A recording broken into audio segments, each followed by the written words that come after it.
טוב, אז זה ניצן מכין לנו קפה. עכשיו פאקינג 8 מעלות בחוץ.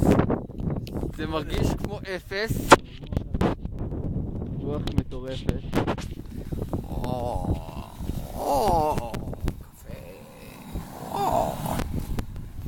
טוב, אוקיי, זה הקרחון.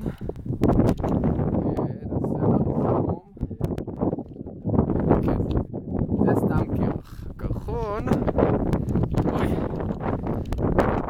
קרחון נמצא שם. קרחון. קרחון. כן, פאקינג קר עכשיו.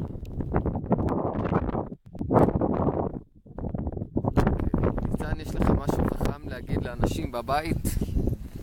נורבגיה בספטמבר?